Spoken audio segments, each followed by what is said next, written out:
Delighted to have you with us today. Hi, Nick.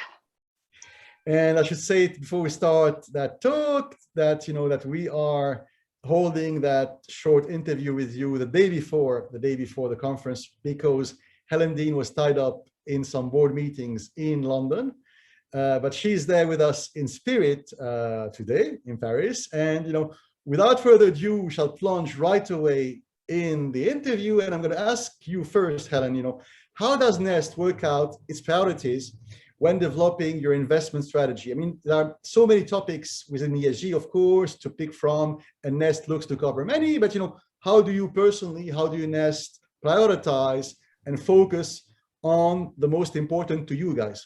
Yeah, okay. So we've got 4 responsible investment objectives, Nick, and we always start there. They are to achieve better risk-adjusted returns, to enable long-term wealth creation, to manage our reputational risks, and to help create better functioning markets. So that's our place to start, and we always go back to them. And when we're deciding how to prioritize or what to focus on at any given time, the first thing that we do is we do a lot of research into the risks associated with our portfolio and indeed the opportunities. So we're looking at things like third-party research, discussions with fund managers, scanning the environment, getting feedback from investor groups, from industry body standard setters, NGOs, and indeed talking to our own members by surveying them. And we use all of that research to help us build up an understanding of what are the risks and the opportunities that exist to our members' investments. And then we use a prioritization framework to address all of those. And that helps us focus in on the most financially material or the most systemic risks or the most material opportunities. And that's looking at things like, what's the financial impact of that ESG factor on our portfolio? What are our members concerned about? What are the relevant codes and initiatives and things we know about what's happening in the world and what governments feel about things? What is that telling us about risk? And what is the actual real world impact of that issue? If it's an area of concern, or if that opportunity meets the criteria in the assessment framework, then we do in-depth research, and that in-depth research helps us to better understand it. So that's kind of the process we go through, narrowing the funnel in that way. So, for example, at the moment, our current ESG priorities include climate change, human capital, by which I mean how companies treat their workers. We look at cyber security, we're looking at food, we're looking at digital rights, and we're looking at diversity. Okay, that's great. And do you at all, or to which extent, if you do, use, some kind of SDG related or SDG, UN Sustainable Development Goals categorization? For example, you focus specifically sometimes on women empowerment and gender equality as a specific matrix. We're very conscious of them, and those 17 Sustainable Development Goals naturally cross over with what we do, so they're highly consistent with the things that we look at. Okay, great. But there isn't, one particular or 2 particular ones on which you focus more. You just integrate them. We integrate them into our funnel. Yeah. Okay, great. That's clear. And from reading about Nest, I mean, I guess you guys, speak regularly of the role you play as an active steward across all markets, but particularly, I think, public equities. What does success look like in your engagement to you personally? How do you define success? Can you give us, 1 or 2 examples? Yeah, so we are really strong advocates of stewardship. We think, it's one of the most important tools that an investor can use to influence the behavior of the companies they invest in.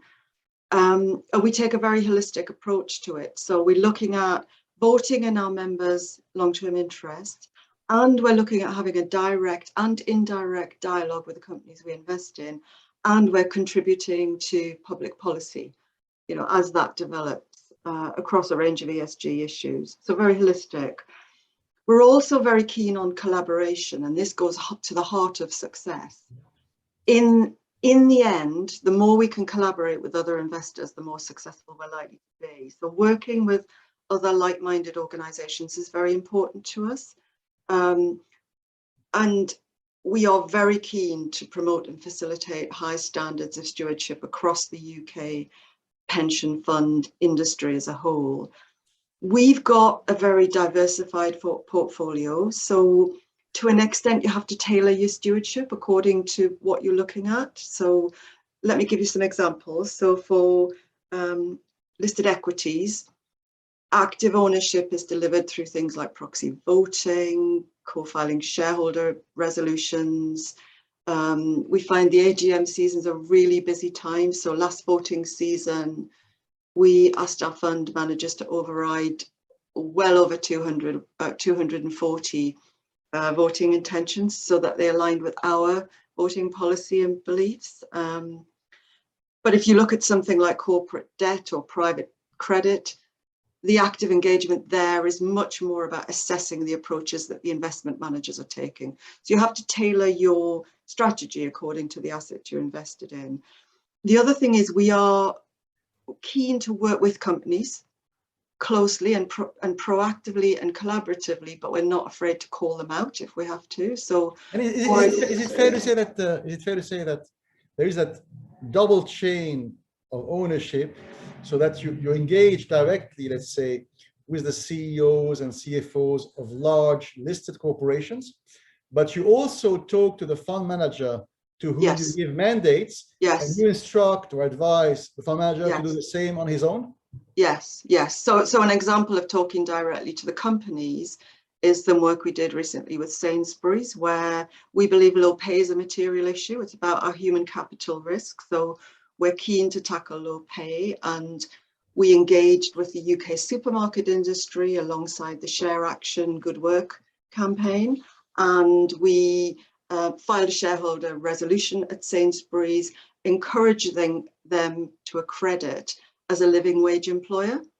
We did that not on our own, but with others, because collaboration works well. And the investors that collaborated on this had 2.2 trillion between them. That's a lot of pressure on Sainsbury's. The outcome was that Sainsbury's announced that they were going to offer for Sainsbury's and for Argos store workers in Outer London that they would match the real living wage as it is in London. So really great outcome. Another example, with UBS, we're engaging with those companies that are lagging in terms of their climate change performance, those oil and gas companies. So we engage with 49 of them very actively. They each had their own specific measures that we wanted them to address over a 3-year period. Most of them really responded well and made good progress. 5 of them didn't. Those 5 then we have finally decided with UBS to remove them from our portfolio. So our last resort is to exclude, but that is very much the last resort. Yeah, I'm a big fan of what Share Action does. It's really great. And they're excellent. Yeah. And I think it's really very interesting what has happened in Britain in the past 3-4 years.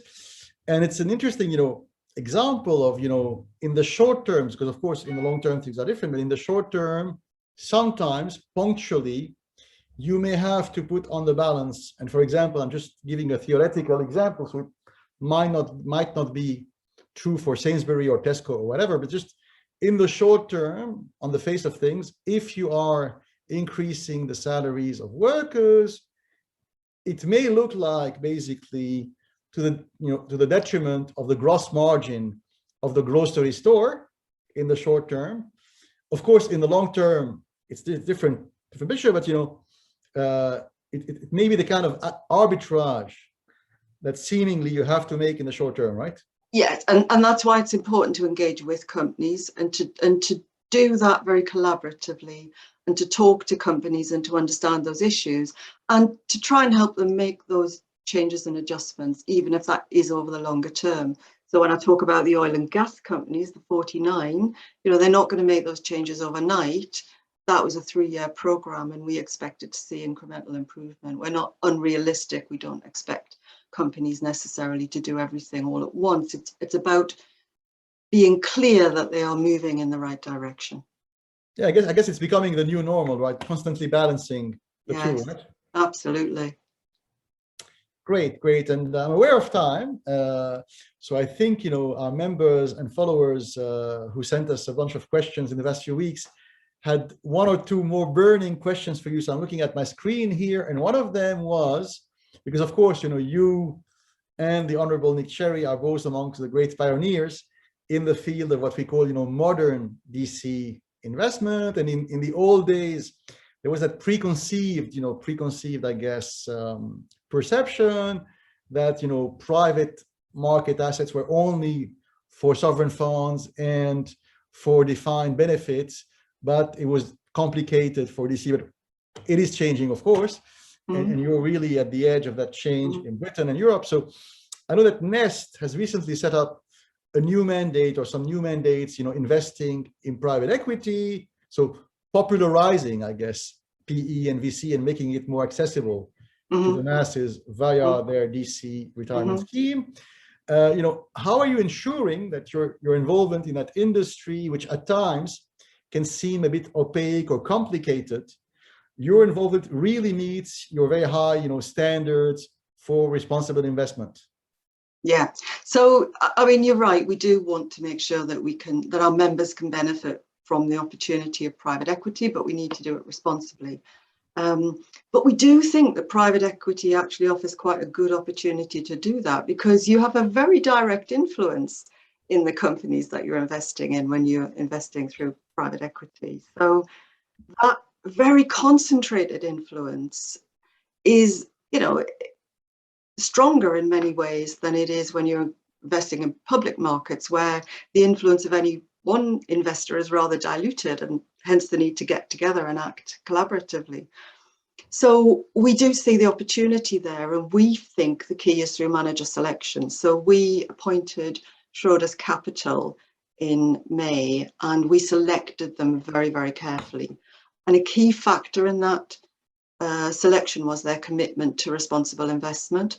They are clear that they want to be at the forefront of ESG. They're investing heavily in raising standards in private equity markets. And by that, I mean some of those areas where private equity markets are lagging behind public markets. For example, data gathering and disclosure, they're areas where Schroder Capital are working really hard. So we think, in summary, enormous potential, but you've got to get the right fund manager. You've got to make the right decisions with that fund manager, and then you've got to engage and work closely with them. If you do that, there's a big opportunity there in our view. Yeah, and of course, one of the other sort of cliched perception of private equity is that it's, horrendously expensive, etc. And you guys are famous for, your draconian cost control and efficient management. So I think you're the living, proof that you can invest in private capital markets whilst simultaneously keeping an eye on costs and keeping costs, down to the minimal, right?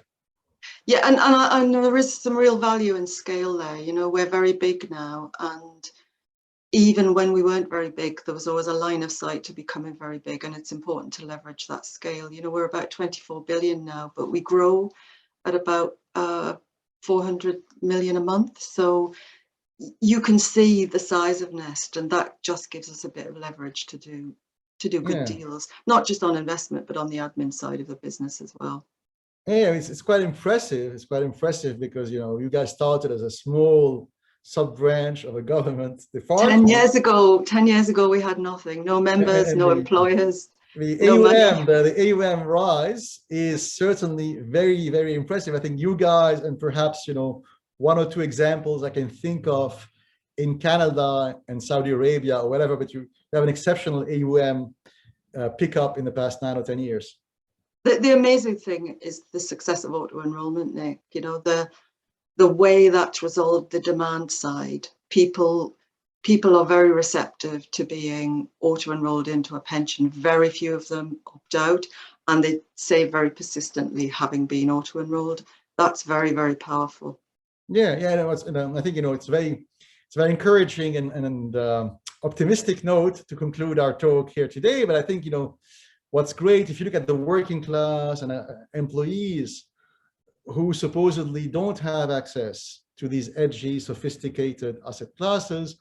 It's also a way, to open up a whole new world to them, even though it's indirect, it's via their pension pots, but still they are profiting from these arcane, very sophisticated asset classes. It's fantastic because it does democratize pensions and it does make sure everybody's got a stake. And the other thing about auto enrollment is how powerful it is for young people. It's so important to start early, isn't it? Yeah. Auto enrollment is even more powerful with young people than it is with older people. A greater proportion of young people, around 96%, I think, of young people stay invested. So it unlocks that. And of course, as we all know, it's all about persistent saving over a lifetime. So the fact that we've got young people saving right now is going to be very, very powerful for their future and for the future of the UK economy. Yeah, I love that. I love that concluding remark, because of course, the combined size of the AUMs owned by domestic UK pensions is rising, in part thanks to you. And of course, it's a virtuous circle, and it will have a great, very positive effect in the long term on the UK economy itself. Absolutely, absolutely, as we've seen in Australia, and I'm sure Nick will be talking about that at the event. Yes, indeed, and perhaps that's the great topic for another one of these sessions in 6 or 9 months, and we hope to host you in the flesh in Paris or Brussels then. That would be lovely. Thank you, Helen. À bientôt. À bientôt. Thanks for having me. Cheers. OK, alors attends, stop cloud recording. Nanana, you after stop.